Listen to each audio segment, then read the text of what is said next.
బాహుబలి పోలికలతో ఉంటది అంటే నేను అవునని చెప్పలేను, కాదని చెప్పలేను. జనాలు నన్ను తిడతారు. ఇప్పుడు నేను అదే చెప్తున్నా, మీరు ప్రతి సినిమాని ఏదో ఒక సినిమాకి మనం రిలేట్ చేసుకోవచ్చు. ఇన్ని సినిమాలు వచ్చాయి, మనం ఇన్ని సినిమాలు చూస్తూ పెరిగాం. ఇంతున్నప్పటి నుంచి నేను సినిమా చూస్తున్నా.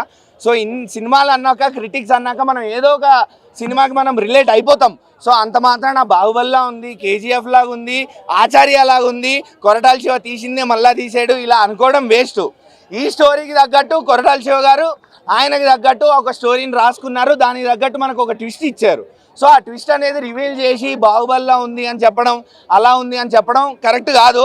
ఆఫ్ కోర్స్ మీరు దానికి రిలేట్ చేసుకోవచ్చు, అవును బాహుబలిలా ఉంది కరెక్టే, కానీ ఎగ్జాక్ట్ బాహుబలి మాత్రం కాదు. అదైతే చెప్తా.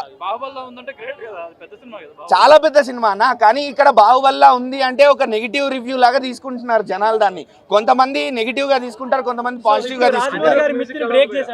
రాజమౌళి గారి మిత్ ని, రాజమౌళి గారి కర్స్ని బ్రేక్ చేశారు ఖచ్చితంగా. ఆచార్యతో మిస్ అయింది అది రామ్ చరణ్ కి. కానీ ఇక్కడ solo movie, stand alone movie 6 years తర్వాత వచ్చి పెద్ద హిట్ కొట్టాడు. ఎన్టీఆర్ మాత్రం ఆ రాజమౌళి కర్స్ అనేది బ్రేక్ అయింది. విజువల్ హైస్ డెఫినెట్లీ ఎస్ అన్న, డెఫినెట్లీ ఎస్. చాలా పెద్ద ప్లస్ పాయింట్ అది విజువల్ హైస్ అనేది. నేను మళ్ళీ రాజమౌళి గారి లాగా పెద్ద విఎఫ్ఎక్స్ లెవెల్స్ అని చెప్పను. కొరటాల శివ గారి డైరెక్షన్కి, కొరటాల శివ గారి రేంజ్ మనం ఇప్పటిదాకా చూసిన దానికి the best cinema, the best visual VFX దొరికినాయి. డ్యాన్స్ మాత్రం ఖచ్చితంగా ఉందన్న. ఆఫ్ కోర్స్ ఒక సాంగ్ తీసేశారు, అది ఇప్పటికే మనం ఇన్స్టాలో, సోషల్ మీడియాలో చూస్తున్నాము. ఆ సాంగ్ తీసేసినా కూడా మనకి ఎన్టీఆర్ నుంచి ఆ డ్యాన్స్ ఇచ్చే హై అయితే ఖచ్చితంగా ఉంది. ఎన్టీఆర్ గారు చిన్న చిన్న మూవ్స్ కూడా చాలా గ్రేస్ఫుల్ గా చేశారు, అలానే హెవీ మూవ్స్ కూడా ఉన్నాయి. సో డ్యాన్స్ అనేది ఎన్టీఆర్ గారు ఎరగదీశారు. నేనైతే 10 నిమిషాలు కూడా లేదని చెప్తా.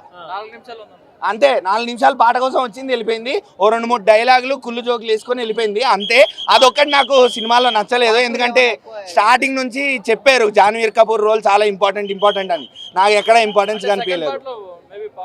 పార్ట్ 2లో కూడా తన రోల్ ఏముండదు అన్న నాకు తెలిసినంత వరకు. ఎందుకంటే అక్కడ already roles and characters clear ఉన్నాయి. 6 years తర్వాత వచ్చిన స్టాండ్ ఎలోన్ ఎన్టీఆర్ ఫ్యాన్స్ కి మాత్రం ఫీస్ట్, చాలా పెద్ద ఫీస్ట్. ఎందుకంటే ఎన్టీఆర్ గారి యాక్షన్ సీక్వెన్సెస్, ఎన్టీఆర్ గారి డ్యాన్స్, అట్లానే ఎన్టీఆర్ గారి డైలాగ్ డెలివరీ, ఆ కళ్ళల్లో భయంని పుట్టించడం, అలానే ఆ కళ్ళల్లోంచి ఒక చూపు విసిరితే అందరూ భయపడాలి, అలా ఉంటుంది. సినిమా మాత్రం అదిరిపోయింది. విజువల్ ఎఫెక్ట్స్, ఆ మూన్ షాట్, షార్క్ ఫైట్ మనం ఏదైతే ట్రైలర్లో చూసామో బ్లడ్ మూన్ అవ్వడము, ఎస్పెషల్లీ ఈ 2 షాట్స్ మాత్రం చాలా బాగున్నాయి.